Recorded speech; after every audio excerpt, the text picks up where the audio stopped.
Hello everyone. तो कैसे हैं आप सभी लोग। आई होप कि आप सभी लोग भाई बहुत ही ज़्यादा अच्छे होंगे। तो मेरा नाम है प्रबोध पांडे और मैं आप लोगों के लिए ले आ चुका हूँ अपना जो गवर्नमेंट बजट एंड इकॉनमी का जो चैप्टर चल रहा था उसका पार्ट 2। तो यार इस वाले पार्ट में मैं कोशिश करूँगा यार कि मैं आपका ये पूरा चैप्टर ख़त्म करवा दूँ। तो पिछले चैप्टर में मैंने आपको पिछले लेक्चर में पिछले पार्ट में मैंने आपको थोड़ा सा ओवरव्यू दे दिया था। आपको मैंने बता दिया था कि हम करने वाले हैं तो क्या करने वाले हैं, राइट। तो आज मैं आप लोगों को पीपीटी से नहीं बल्कि लिख के बताऊंगा ताकि आप लोगों को ज़्यादा अच्छे से समझ में आ पाए, ठीक है। क्योंकि पिछले पार्ट में मैंने पीपीटी से पढ़ाया था बट मुझे लगा यार कि उतना फीजिबल नहीं है वो, है ना। तो चलो यार अब शुरू करते हैं। तो ये है अपना government budget and the economy. रुको इसको मैं लिख देता हूँ पार्ट 2, ठीक है। तो welcome back to our channel. इसी के साथ तो चलो यार शुरू करते बिना किसी देरी के। तो यार पिछले लेक्चर में हमने क्या पढ़ा था। मैंने आपको बताया था यार कि गवर्नमेंट बजट क्या है, ठीक है। गवर्नमेंट बजट बताया था। फिर मैं आपको ले आ चुका था कि भाई दो टाइप के बजट होते हैं। एक होता है हमारा रेवेन्यू बजट, जो दूसरे टाइप का जो बजट होता है वो होता है हमारा क्या, कैपिटल बजट, ठीक है। ये दो टाइप्स के हमारे जो बजट्स होते हैं ये होते हैं, राइट। एक क्या होगा, एक हो गया हमारा रेवेन्यू बजट। रेवेन्यू बजट क्या होता है, रेवेन्यू बजट हमारा शो करता है यार कि हमारा एक्सपेक्टेड रेवेन्यू रिसिप्ट्स कितनी है सरकार की, और जो एक्सपेक्टेड रेवेन्यू एक्सपेंडिचर है वो क्या क्या है, ठीक है। यानी कि जो रेवेन्यू बजट है वो एक स्टेटमेंट है एस्टिमेटेड रेवेन्यू रिसिप्ट्स की और एस्टिमेटेड रेवेन्यू एक्सपेंडिचर की, कहाँ पे, एक फिजिकल ईयर में, राइट। तो ये था हमारा रेवेन्यू बजट। और रेवेन्यू बजट के हमारे कुछ कंपोनेंट्स होते हैं। क्या क्या कंपोनेंट्स होते हैं, तो देखो यार रेवेन्यू बजट को हम लोग फर्दर डिवाइड करते हैं किस में, रेवेन्यू रिसिप्ट्स में, और किस में, एक होता है हमारा फिर रेवेन्यू एक्सपेंडिचर, ठीक है। तो अब आप लोग बोलेगा कि रेवेन्यू रिसिप्ट्स क्या है। रेवेन्यू रिसिप्ट्स वो रिसिप्ट्स होती हैं जो ना ही तो कोई लाइबिलिटी क्रिएट करती हैं, क्या नहीं करती हैं, नो लाइबिलिटी, लाइबिलिटी नहीं क्रिएट करती हैं, और ना ही कोई रिडक्शन इन एसेट्स होता है, रिडक्शन इन एसेट्स भी नहीं होता है, ठीक है। तो ये होती है हमारे रेवेन्यू रिसिप्ट। जैसे कि जो टैक्स हमारी सरकार लगा देती है हम पे, या फिर इनकम टैक्स पे आपके पेरेंट्स पे, वो क्या है, वो एक रेवेन्यू रिसिप्ट का ही, वो एक रेवेन्यू रिसिप्ट का ही तो अर्निंग का एक तरीका है ना। क्यों, क्योंकि वो ना ही तो कोई लाइबिलिटी क्रिएट करती है, ठीक है, ना ही तो कोई रिडक्शन हो रहा है एसेट्स में। बट अगर लोन हमारे सरकार ने ले लिया तो फिर वो होगा कि वो एक लाइबिलिटी क्रिएट कर दे रही है कि जो सरकार है उसको देना ही देना है इतना पैसा, राइट। तो ये था हमारा रेवेन्यू रिसिप्ट्स। और अब आगे चलते हैं, एक आता है हमारा रेवेन्यू रिसिप्ट्स के भी कुछ पार्ट्स होते हैं, ठीक है। एक होता है हमारा टैक्स रेवेन्यू, ये मैंने आपको बता ही दिया था पिछले लेक्चर में, टैक्स रेवेन्यू और नॉन टैक्स रेवेन्यू, ठीक है। तो ये हमारे कुछ पार्ट्स है, tax revenue, non tax revenue. ये मैंने आपको पिछले लेक्चर में अच्छे से बता दिया था, तो मैं इसको ये रिपीट नहीं करूँगा। बट जो जो ऐसे कॉन्सेप्ट्स हैं जो थोड़े ट्रिकीस हैं वो मैं आपको बता दूंगा, ठीक है। जैसे कि अब देखो रिवाइज करवा देता हूँ थोड़ा सा।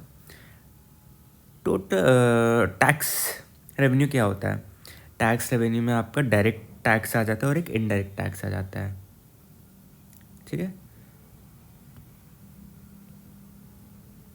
अब आपको अगर याद हो तो डायरेक्ट टैक्स में क्या आ गया, इनकम टैक्स आ गया, कॉर्पोरेट टैक्स आ गया, इनडायरेक्ट टैक्स में क्या आ गया, जीएसटी आ गया, राइट। और फिर एक आता है हमारा non tax revenue. Non tax revenue में क्या आ गया हमारा, इंटरेस्ट रेट आ गया, प्रॉफिट्स जो अर्न होते हैं हमारे किससे, पीएसयू से, पब्लिक सेक्टर अंडरटेकिंग से, ठीक है। फीस हो गई, लाइसेंस फीस हो गई, डीएल बनवाने जाओगे आप लोग अपना, फिर आपको लाइसेंस फीस देनी पड़ेगी, फाइन्स हो गए, पेनल्टीज़ हो गई, गिफ्ट्स हो गए, ग्रांट्स हो गए, राइट। ये सब आता है। फिर अब अगर मैं आगे चलूँ तो फिर आगे था हमारा क्या, रेवेन्यू एक्सपेंडिचर। तो अब आप बोलोगे यार कि अब ये रेवेन्यू एक्सपेंडिचर क्या है। तो देखो रेवेन्यू एक्सपेंडिचर हमारे वो एक्सपेंडिचर्स होते हैं जो ना ही तो कोई एसेट, रुको, revenue expenditure, these are the expenditures which neither create any asset, यानी कि ना ही तो कोई एसेट क्रिएट कर रहे हैं जिससे सरकार को फ़ायदा हो, ठीक है, ना ही तो कोई लाइबिलिटी रिड्यूस कर रहे हैं, नो रिडक्शन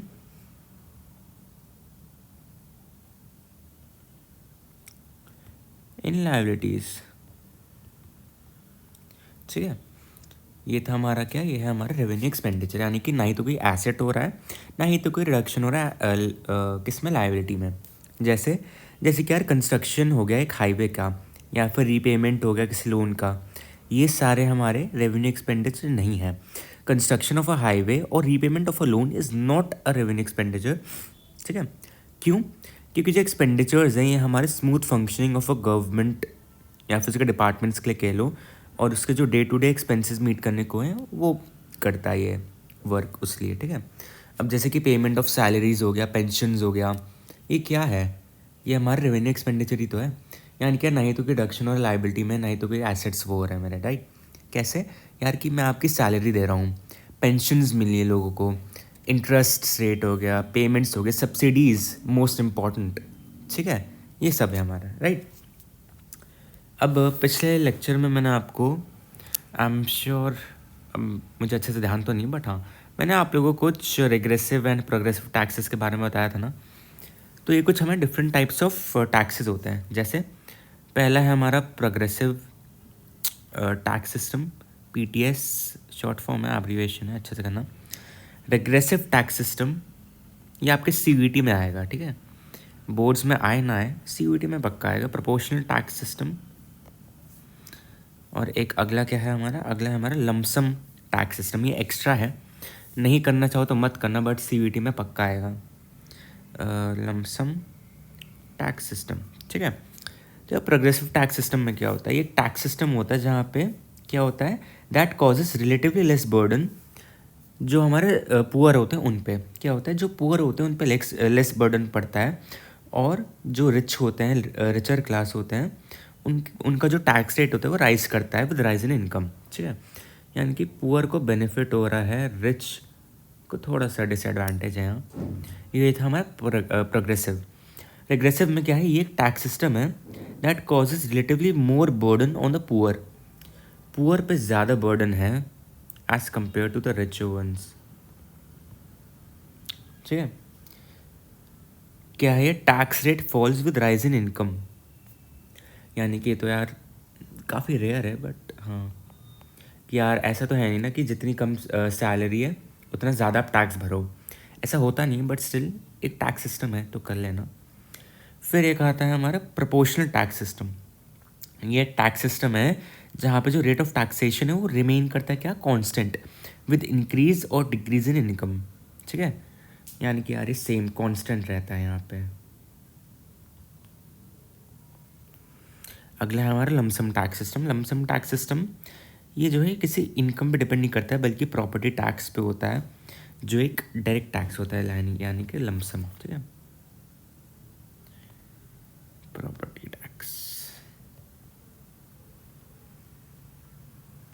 तो इसका कुछ ऐसा था फंडा हमारा। ठीक है, रेवेन्यू एक्सपेंडिचर मैंने आपको बता दिया, कुछ सिस्टम्स बता दिए। अब आ जाओ, अब हम लोग करते हैं थोड़ा सा आगे का। ठीक है, आगे में अब हमें क्या करना है, आगे में है अब हमारा कैपिटल बजट। कि यार कैपिटल बजट क्या होता है, अब देखो ध्यान से, एक एक चीज़ मैं आपको इन डिटेल बता रहा हूँ। कैपिटल बजट क्या होता है, नाम से ही पता चल रहा है यार, कैपिटल। ठीक है, कैपिटल बजट एक हमारा अकाउंट होता है किस चीज़ का, एसेट्स का, और तो जो जो लाइबिलिटीज़ हैं किस पे, सेंट्रल गवर्नमेंट पे, जो कंसिडरेशन में लेता है क्या, चेंजेस इन कैपिटल को। तो क्या है हमारा capital budget, capital budget is basically the budget, या फिर आपको it is an account of the assets as well as the liabilities on the central government which takes into the consideration changes in capital। ठीक है, यानी कि जो capital budget है वो एक स्टेटमेंट है किसका, एस्टिमेटेड, या फिर मैं इसको अप्रॉक्स लिख दे रहा हूँ, just a second.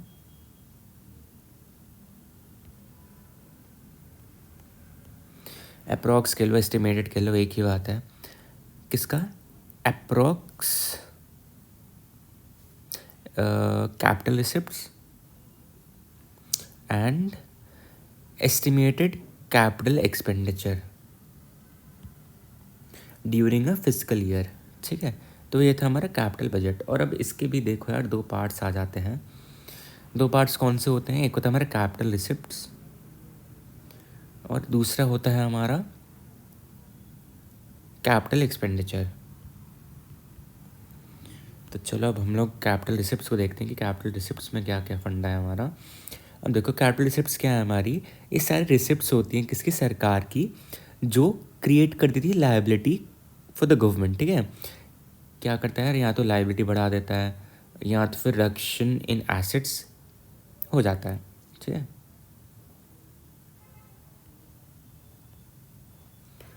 Reduce in assets क्या होता है? जो एसेट्स होते हैं उनकी रिडक्शन हो जाती है, किसकी? गवर्नमेंट की। फॉर एन एग्जाम्पल के तौर पे अगर मैं आपको बताऊं तो एग्जाम्पल के तौर पे आ गया हमारा डिसइन्वेस्टमेंट। डिसइन्वेस्टमेंट क्या हो गया? क्या विड्रॉ कर लिए हमारी जो सरकार ने अपनी एग्जिस्टिंग इन्वेस्टमेंट। मान लो कोई ऐसी गवर्नमेंट बैक्ड बॉडी थी जिससे कुछ यार ऐसा सिग्निफिकेंट प्रॉफिट नहीं बन रहा था, वो लॉस में जा रही थी, तो क्या करेगी सरकार? उसे इन्वेस्टमेंट निकाल लेगी या डिसइन्वेस्टमेंट कर देगी। ठीक है, जैसे कि जो गवर्नमेंट ऑफ इंडिया थी उसने क्या करा था, उसने शेयर्स बेच दिए थे मारुति उद्योग के, जो कि basically it is a capital receipt for the government, क्योंकि उसने रिड्यूस कर दी थी क्या? एसेट्स। ठीक है, दूसरा होता है हमारा बोरोइंग। बोरिंग क्या होती है? बोरिंग हमारी लायबिलिटी क्रिएट कर देती है, किसके लिए? गवर्नमेंट के लिए। गवर्नमेंट के लिए क्या कर देती है? लायबिलिटी क्रिएट कर देती है। ठीक है, और जो बोरिंग्स होती हैं उनको हम ट्रीट करते हैं एज कैपिटल रिसिप्ट्स। फिर ये हो गया, फिर हो गया हमारा रिकवरी ऑफ लोन्स हो गया।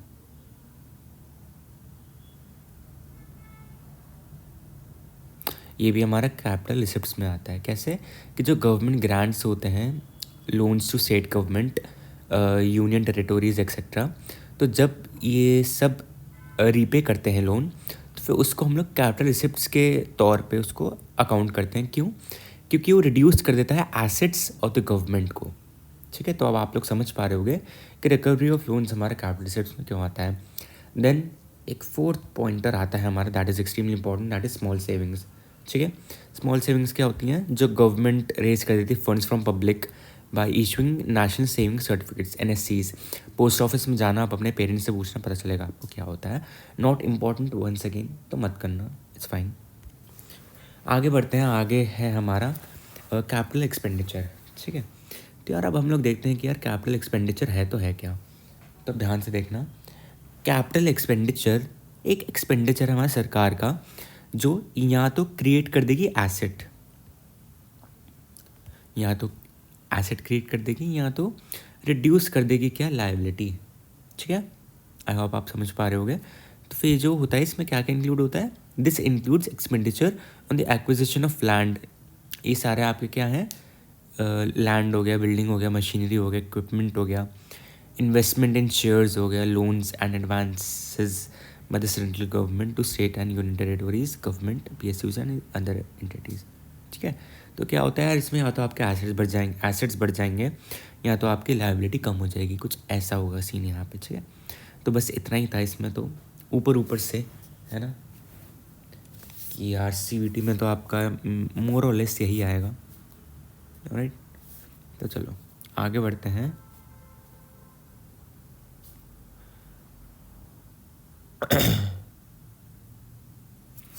नेक्स्ट है हमारे यार कितने टाइप्स के बजट्स होते हैं? Types of budgets.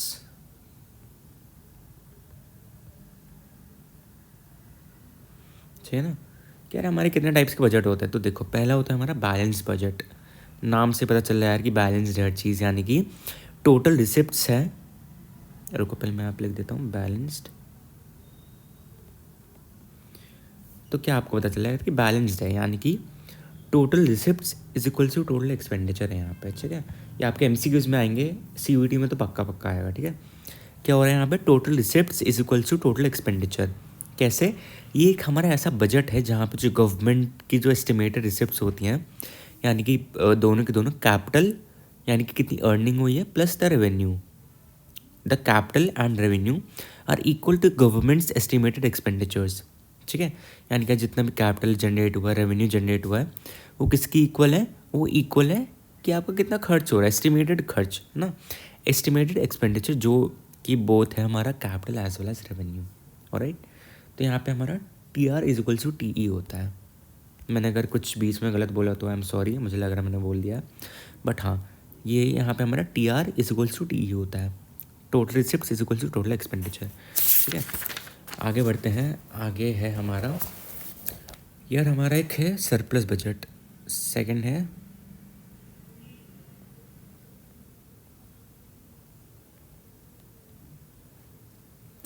सेकंड क्या है यार हमारा, सेकंड हमारा सरप्लस बजट। ठीक है, सरप्लस बजट में क्या होता है, ये एक ऐसा बजट होता है जहाँ पे जो गवर्नमेंट की क्या होती है, जो गवर्नमेंट की एस्टिमेटेड रिसिप्ट्स होती हैं, यानी कि both capital and revenue are more than government's estimated expenditure. ठीक है, क्या है यहाँ पे, जो एक ऐसा बजट है जिसमें जो गवर्नमेंट की जो एस्टिमेटेड रिसिप्ट्स होती हैं, दोनों के दोनों capital as well as revenue, वो ज़्यादा होती है किससे, गवर्नमेंट के एस्टिमेटेड एक्सपेंडिचर यानी खर्च से। तो यानी कि सरप्लस हो रहा है, आपकी पैसा ज़्यादा आप पे बच रहा है ना। T R is greater than T E. Third क्या है हमारा, थर्ड है हमारा डेफिसिट बजट।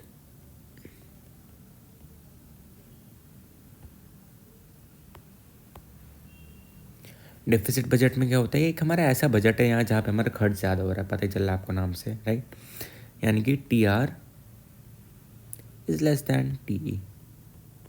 ठीक है, तो एक छोटा सा एक टॉपिक था जो मैंने सोचा कि मैं आपको बता ही दूँ तो अच्छा रहेगा थोड़ा, राइट। तो आगे बढ़ते हैं, आगे देखते हैं क्या है हमारा काम का। और हाँ, मेजर्स ऑफ बजट डेफिसिट अगर ये आ जाए, इसका एक फॉर्मूला है। बजट डेफिसिट अगर आपको काउंट करना हो या फिर आपको कैलकुलेट करना हो, तो फिर आपको एक फॉर्मूला लगाना है, that is total expenditure minus total receipts. ठीक है, तो ये एक इम्पॉर्टेंट थोड़ा सा फॉर्मूला है, इसको ध्यान में रखते हुए चलना, राइट। रेवेन्यू डिफिसिट क्या होता है, रेवेन्यू डिफिसिट होता है हमारा excess of government's revenue expenditure over revenue receipts during the given fiscal year. ठीक है, रेवेन्यू डिफिसिट का भी एक फॉर्मूला है, बता देता हूँ। Revenue deficit is equal to revenue expenditure minus में रेवेन्यू रिसिप्ट्स। क्वाइट बेसिक यार है ना, इतना तो आपको आनी चाहिए, आप देखो। ठीक है, ये कुछ आपके फॉर्मूलेज हैं जो आ सकते हैं आपके किस में, CVT में। ठीक है, अब आगे है हमारा कि यार हम लोग रेवेन्यू डिफिसिट को रिड्यूस कैसे कर सकते हैं ना। रिडक्शन ऑफ रेवेन्यू डिफिसिट, कुछ मेजर्स होते हैं यार। क्या है, पहला कि यार आप रिडक्शन कर दो इन गवर्नमेंट्स एक्सपेंडिचर, यानी कि जो सरकार आपका खर्च कर रही है उसको आप कम कर दो, है ना, गवर्नमेंट एक्सपेंडिचर को आप कम कर दो। सेकंड क्या है, इंक्रीज कर दो गवर्नमेंट के रेवेन्यू में, किसमें, गवर्नमेंट के रेवेन्यू में। तो ये दो आपके फंडे हैं, है ना, दो मेजर्स आप कह लो। ठीक है, तो इसमें तो इतना ही था। आपकी CVT के पर्सपेक्टिव से तो देखो यार इतना ही है, और कुछ फॉर्मूलेज हैं जो मैं आपको कब करवाऊँगा, जब मैं आपको करवाऊँगा आपके MCQs या फिर आपके न्यूमेरिकल्स। तो डोंट वरी गाइज, जब ये आपके न्यूमेरिकल्स भी आएंगे, और 3 एक्स्ट्रा टॉपिक्स भी मैं आपके बोर्ड्स के पर्सपेक्टिव से कवर करवाऊँगा, किसमें, आगे का जो मैं MCQs का सेशन ले आऊँगा उसमें। ठीक है, क्या क्या कवर करवा दूँगा मैं उसमें, आपका मेजर्स रिड्यूस फिजिकल डिफिसिट करवा दूँगा, या फिर चलो यहीं पे करवा देता हूँ कि यार आप फिजिकल डिफिसिट कैसे रिड्यूस कर सकते हो। तो सबसे पहले फिजिकल डिफिसिट होता क्या है, तो सुनो ध्यान से। फिजिकल डिफिसिट हमारा डिफरेंस होता है किसमें, गवर्नमेंट के टोटल एक्सपेंडिचर में। दो कंपोनेंट्स हैं, गवर्नमेंट का टोटल एक्सपेंडिचर एंड क्या, एंड टोटल रिसिप्ट्स। इसमें आपका एक्सक्लूडिंग क्या आता है, एक्सक्लूडिंग बोरोइंग्स।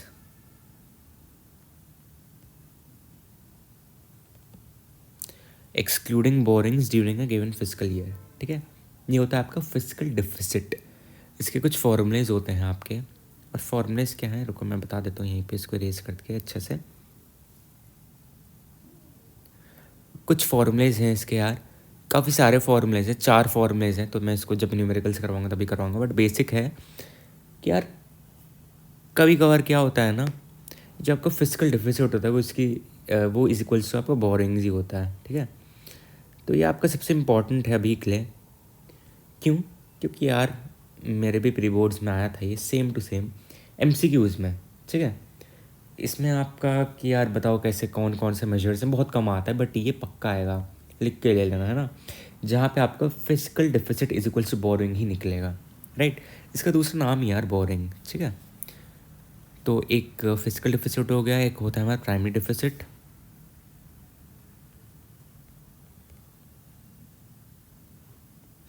क्या है हमारा एक है हमारा प्राइमरी डिफिसिट। प्राइमरी डिफिसिट क्या होता है? प्राइमरी डिफिसिट का होता है यार हमारा क्या, physical deficit minus interest payments कर दो, तो फिर आपका क्या आ जाएगा, प्राइमरी डिफिसिट।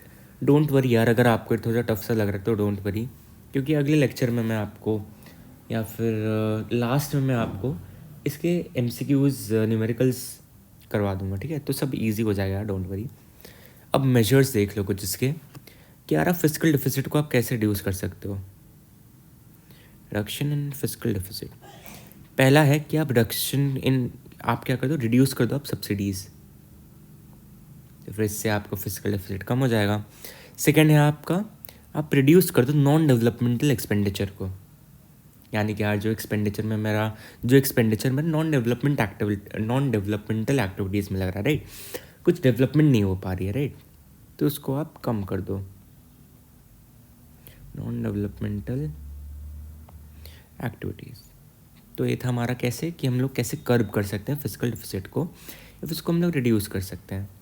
फिर आता है यार कि आप प्राइमरी डिफिसिट को कैसे करोगे। अब प्राइमरी डिफिसिट को रिड्यूस कैसे करोगे, तो देखो क्या कर सकते हो आप। सबसे पहले कि आपको एफर्ट्स लगाने पड़ेंगे, efforts should be made to reduce physical deficit. अगर आपका फिजिकल डिफिसिट रिड्यूस हो जाएगा तो फिर आपको ऑटोमेटिकली प्राइमरी डिफिसिट भी रिड्यूस हो जाएगा यार। फिर सेकंड है आपका प्राइमरी डिफिसिट को कर्ब करने का क्या, कि आप अर्ली रीपेमेंट कर दो किसका, लोन्स का, ठीक है। ये इनकरेज होना चाहिए, ठीक है। तो इसमें बस इतना ही था यार, तो आज के लिए बस इतना ही। मिलेंगे हम लोग अपने नेक्स्ट लेक्चर में, तो यार तब तक के लिए आप लोग अपना अच्छे से पढ़ते रहना, राइट। बाकी तो यार मैं अच्छे से आपका कवर करवाऊँगा सारा, न्यूमेरिकल्स आएंगे अभी अभी, आपके MCQs के सेशंस आएंगे, सब आएगा अभी। So please stay tune till the very end and all the very best for your pre boards and your boards as well. खैर बोर्ड्स में तो मैं हूँगा ही साथ में, और तो और CUET में भी तो अपन को साथ में करना है फिर। तो चलो भाई, बाय एंड अच्छे से रहना, राइट, अच्छे से पढ़ते भी रहना। तो आज के बस इतना ही।